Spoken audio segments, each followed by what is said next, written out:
ప్రియా చెప్పండి. పగలంతా ఒంటరిగా వదిలేసి రాత్రికి మాత్రం వస్తారు. రాత్రే కదా మనం మాట్లాడుకోవాల్సింది. వద్దు, నా వేలు తెగింది. వేలు తెగడానికి మనం మాట్లాడుకోవడానికి ఏమిటి సంబంధం? చీకట్లో తగిలితే రేగుతుంది.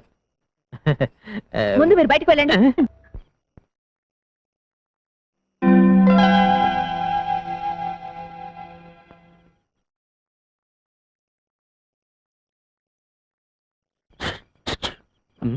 గదిలోకి రాకుండా మీ నాన్న పక్కనే సెటిల్ అయిపోయారా? రండి. అర్ధరాత్రి ముగ్గేంటి? మన గదిలోకి వెళ్తాం, తొందరగా రండి. అయ్యో, నీ వేలు తెగింది కదా. వేలు తెగడానికి మనం గదిలోకి వెళ్ళడానికి సంబంధం ఏమిటండి?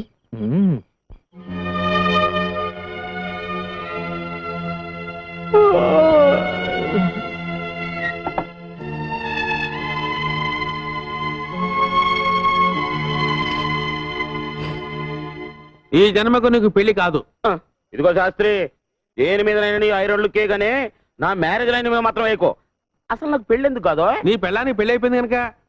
నాకు పెళ్లి అవ్వకుండా నా పెళ్ళానికి పెళ్లి అవ్వడం ఏంటయ్యా? ఆ తెలగాడు పెళ్ళలేదు, అది నీ పెళ్ళమే. ఎవరిగా వాడు పెళ్లి చేసుకున్నాక నాకు పెళ్ళం ఏంటే? ఇదిగో ఇది గారి వాడు విన్నాడంటే నిన్ను నన్ను చెప్పించుకొడతాడు. కొట్టించుకొట్టు. ఇదిగో పెళ్లి అనేది 7 జన్మల బంధం. గత 5 జన్మలుగా అమ్మాయి నీ పెళ్ళమే.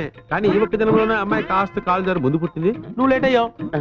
గత జన్మలో నువ్వు కోతి, ఆ అమ్మాయి కూడా కోతే. మీ ఇద్దరు కలిసి తిరుపతి కొండ మీద కాపురం కూడా చేస్తుండేవారు. అంతకుముందు జన్మలో నువ్వు కుక్క, ఆ అమ్మాయి ఆడకుక్క. అంతకుముందు జన్మలో నువ్వు దున్నపోతూ, ఆ అమ్మాయి గేదె. ఇవన్నీ నిజమని రుజువేంటి పంతులు? వస్తానుండు. అమ్మా 4 పువ్వులు ఏమ్మా, ఫ్రీగా పెళ్లి చేసి పెడతాను. ఈ వయసులోనా? ఈ పువ్వును మంత్రించేస్తాను. నేను చెప్పిన ఇంటి ముందు పెట్టు. ఆ ఇంటి ఆవిడ పువ్వు తీసుకుని కళ్ళకు అద్దుకుని కళ్ళలో పెట్టుకుందనుకో, అది నీ పెళ్ళం. లేకపోతే కాదు. కషా విషా విశ్వం విశ్వ బ్రహ్మానందం చెవులో పువ్వా. తీసుకో.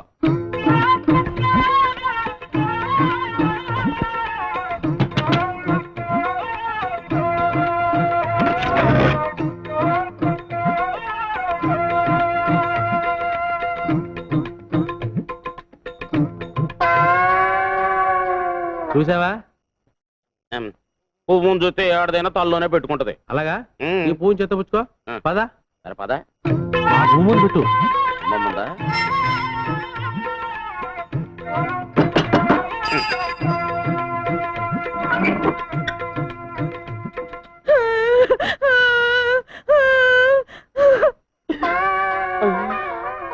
అవునయ్యో, నువ్వు చెప్పినట్టు నిజమే జరిగింది. అది విధవరాలని నాకు ముందే తెలుసు. అర్థమైంది కదా? ఈ జన్మలో నేను అమ్మాయిని జాగ్రత్తగా చూసుకుంటే వచ్చే జన్మలో అమ్మాయి నీ పిల్లమై పుడుతుంది. కావాల్సి వచ్చాయి. బాగా నెగడదని పడుకో. పడుకో. పెద్దడయ్యే కొద్దీ బుద్ధి చిన్నదైపోతుంది. ఏమిటి బావగారు, మంచం దగ్గర కూడా పేచి పెడుతున్నారు? లేదమ్మా, మంచం ఇరుకైతే ఇద్దరు దగ్గరవుతారని. నేను కింద పడుకోనా? ముగ్గేం కాదు, పక్కన పడుకో.